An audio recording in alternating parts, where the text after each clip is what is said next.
1956 में अमेरिका में एक बहरी जहाज तेल लेकर जा रहा था। ये जहाज अचानक अपने रूट से हटा, समंदर में मौजूद एक चट्टान से टकराया और पाश पाश हो गया। हादसे के बाद जहाज के कप्तान को गिरफ्तार कर लिया गया और इससे हादसे की वजह पूछी गई। कप्तान ने बताया वो जहाज के डेक पर खड़ा था, आसमान बिल्कुल साफ था। अचानक आसमान से आबशार की तरह डेक पर पानी गिरा और पानी के साथ ही आसमान से एक मोटी ताजी भैंस नीचे गिरी। भैंस के गिरने से जहाज का तवाजुन बिगड़ गया और ये चट्टान से टकरा गया। ये एक अजीब किस्म की स्टोरी या जवाब था और कोई भी नॉर्मल शख्स इस स्टोरी पर यकीन करने के लिए तैयार नहीं था। आप भी इस पर यकीन नहीं करेंगे क्योंकि अगर आसमान बिल्कुल साफ हो, आसमान से अचानक आबशार की तरह पानी गिरे और जरा देर बाद एक धमाके के साथ आसमान से एक भैंस नीचे गिर जाए तो इस पर कौन यकीन करेगा। कप्तान की बात पर भी किसी ने यकीन नहीं किया था। ऑयल कंपनी ने इसको झूठा करार दे दिया। पुलिस ने उसे मुजरिम करार देकर एक पागल खाने में बंद कर दिया। नफ्सियात दानों ने भी उसे पागल करार दिया। ये वहां 25 साल तक कैद रहा। इसकी सारी जिंदगी वहां पर कैद के अंदर गुजर गई। इस कैद के दौरान से हकीकतन पागल हो गया। ये इस कहानी का एक पहलू था और इस पहलू को देखने और सुनने और पढ़ने वाले इस कप्तान को पागल या झूठा कहेंगे। अब आप इस कहानी का दूसरा हिस्सा मुलाहिजा कीजिए और इस एंगल के आखिर में आपको ये कप्तान दुनिया का मजलूम तरीन शख्स दिखाई देगा।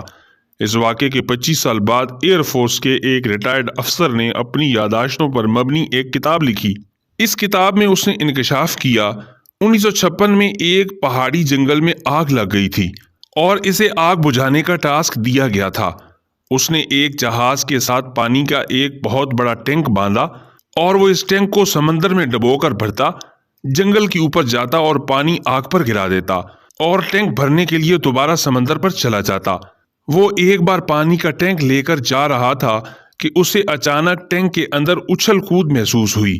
उसे महसूस हुआ टैंक के अंदर कोई जिंदा चीज चली गई है और अगर उसने टैंक नीचे न गिराया तो इस चीज की उछल कूद से उसका जहाज गिर जाएगा। उसने फौरन टैंक खोल दिया। टैंक से पानी आबशार की तरह नीचे गिरा और इसके साथ ही मोटी ताजी भैंस भी नीचे की तरफ गिर गई।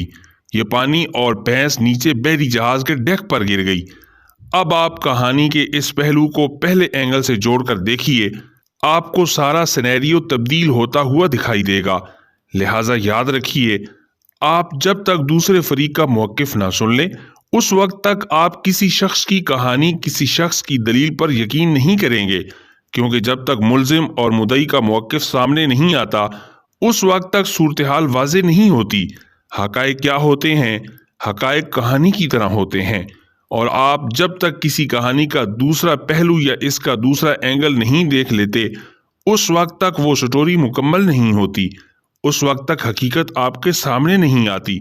लिहाजा जिंदगी में जब भी कभी आप ऐसी सूरत हाल का शिकार हों, आप हमेशा दोनों फरीकैन को सुनने के बाद फैसला करें।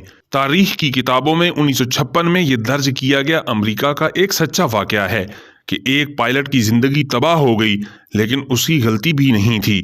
और साफ मौसम में आसमान से पानी का गिरना और फिर पानी गिरने के बाद आसमान से भैंस का गिरना, ऐसे तस्वुर किया जा रहा था जैसे कप्तान ने जानबूझकर जहाज तबाह किया है और पानी और भैंस के गिरने को एक बहाना बना रहा है। लेकिन हकीकत यही थी जिसको जानकर आपके भी यकीनन रूंगटे खड़े हो गए होंगे। और जब उस कप्तान को कैद किया गया तो 25 साल तक वो अपनी जिंदगी और मौत की जंग लड़ने के बाद उन पागल लोगों के साथ जो कैद के अंदर बंद थे खुद भी पागल हो गया और उसकी जिंदगी तबाह बर्बाद हो गई। हकीकत को जाने बगैर कभी भी फैसला मत करें। रियल डायरी पी के चैनल को सब्सक्राइब करके घंटी के बटन को दबा दें ताकि हक़ाइक़ और दलाइल से भरपूर मालूमात आपको सबसे पहले मिल सकें।